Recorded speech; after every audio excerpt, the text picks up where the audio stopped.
Welcome back to Steve Runs, guys. Okay, I've got a lovely, simple video for you today of how to transform your simple indoor bike or your spinning bike or whatever you use, or your trainer that hasn't got Bluetooth connected to it. I'm going to show you today how I simply connected mine up so I can then use it for Zwift or just to get some accurate readings of distance and stuff when the bike computer isn't quite cutting it for you and you want to be able to put it onto your Strava and stuff like that. So don't go anywhere. I'm going to show you how I did that right now.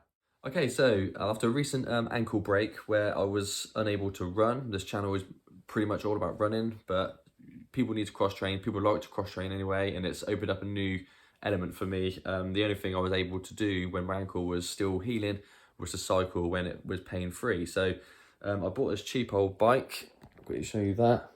I bought this cheap old bike off of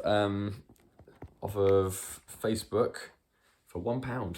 I've said it a few times, I'm sorry if I keep banging on about it, but I bought that for £1. And what I noticed straight away is that the computer is absolutely duff on it. It was ridiculous amount of calories burnt, ridiculous amount of distance for the little effort, and how accurate can they possibly be? So what I wanted to do is I've done a quick bit of research. It's really quite simple to do. I want to change it so I can use it for Zwift, and I wanted to be able to connect to my Garmin watch as well so that I can use it to send to Strava so you can get some proper recordings of the workouts that you've done. So it's really quite simple. Let me show you how. Okay, so what I realized then when trying to work out how to get all the stats sent straight to your Bluetooth to your watch or straight to Strava or straight to Zwift, all the same, I thought maybe you could get away with just having a speed sensor. So once it gets your speed and all that stuff, then that'll be enough to work out the distance you've done and stuff like that. So that is not the case as far as I know. So what I did, I went onto Amazon and I searched up speed and cadence sensor. So you need a pack of two, a speed sensor and a cadence sensor. Now you can get sensors that are both as speed or cadence. You get to switch it and choose which one you want to use. But you need to buy a pack of two of those because you need to have both to get all the stats that you need. So I went onto Amazon. My daughter's destroyed the box, but mine were called McGeen sensors. You might not be able to see that very well on there. McGeen sensor. Okay, so it's 2-in-1 speed and cadence, and I got a pack of two.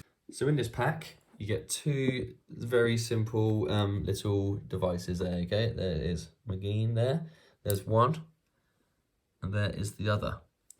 So on my old cheapo bike, you put you put the speed sensor onto the disc there, and you put the cadence sensor, for obvious reasons, on the, I think that's called a crank arm, so it can read how many rotations it's doing. So with these, the ideal place is to get them on the rotating piece here, but mine doesn't fit in. If you can find one small enough or you have a big enough gap to get it in there, then that is what you want to do. If you look at the picture there, that's what they'd prefer you to have it on that. So if you've got a trainer, like an indoor bike on a trainer, that's going to be perfect for you. And that's where you place the second one. But with the case of spinning bikes, a lot of people have, and they're pretty cheap unless you get the ones with Bluetooth, but you can make it work. So what I had to do is stick it onto the wheel, the hub, as near as I could to that bit, and then you get a handy bit of rubber to hold that one in place as well. And I stuck this one on with double-sided sticky tape. And then what I had to do then, because knowing that the stats were off on this computer, so what I did is I went back on some of the history of my fixie bike I used to go out on, my single speed bike, and did what I always do, the same sort of pace on there, which I know was averaging about sort of 16, 17 miles per hour. So what I did is put a bit of tension on that felt like my bike I go on the streets, and then I changed the size of the wheel, which you do via your watch on the speed sensor part. Change the size of the wheel, bit of trial and error, and then you'll see that as you're going, the pace will go to what you know. So it's not absolutely perfect, but it's as honest as you'll get, and it was quite a lot different to what the computer the little computer that comes with the bike does. That's quite simple to do. I'll quickly show you that bit. Okay, so we just have a little workout to get going. you can see that the cadence thing and that is all flashing there. But once you start spinning, it will automatically connect to them. And they're saved on there for good. Every time you get back on your bike and start to spin, that will happen. So go to the options on your workout.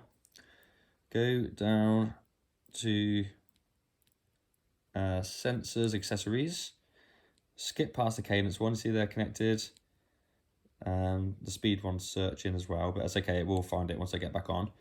And then you go down to wheel size and go to manual, and then you just play around with that. So as you change it to higher numbers, whatever, you'll see the speed go down or up, and you just play with that number until you get it as near as you think you're happy with. Okay, so mine would end up being 1025. Yours might be different if you get it on the crank arm in the middle, but where mine is on the plate, that is the number that I needed to feel like I'm out on my bike when I'm out in the street. So really quite simple to do. Once that's done, lock her into place, and then you're back in the game. Okay, I'm just sat on a bike now. I'm going to quickly show you what it comes up like on the screen when you start an indoor workout. And when I didn't have the sensors on, obviously you're just cycling and your Garmin is saying distance 0, speed 0, everything's 0. It's a bit like, and you have to enter it if you want to record it on Strava and all that stuff. You need to enter it manually. If you go onto Zwift and all that, you're just gonna be sat still because it's got nothing to read it off. Once you start going, I'll quickly flip the screen over. Okay, that's their computer. This is the one now on the thing. And there we go. Speed, distance, everything is now going. So the best thing to do is be honest about the speed you think you're going. If your computer is reliable on your spinning bike and you know it's good, then match it to that. That's perfect. But at least now you're getting it all sent through Bluetooth to this.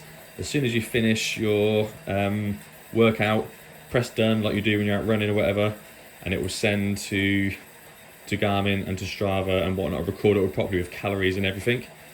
And if you want to go on to Zwift and any website that lets you cycle around places, then this is going to set you up to be able to do all those things.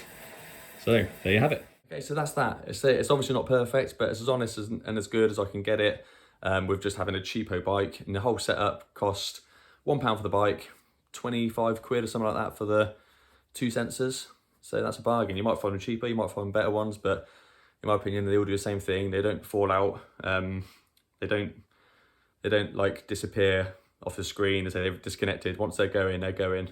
So that's that. You can get yourself on Zwift, have a little ride around with the people, get your recordings properly on your Garmin.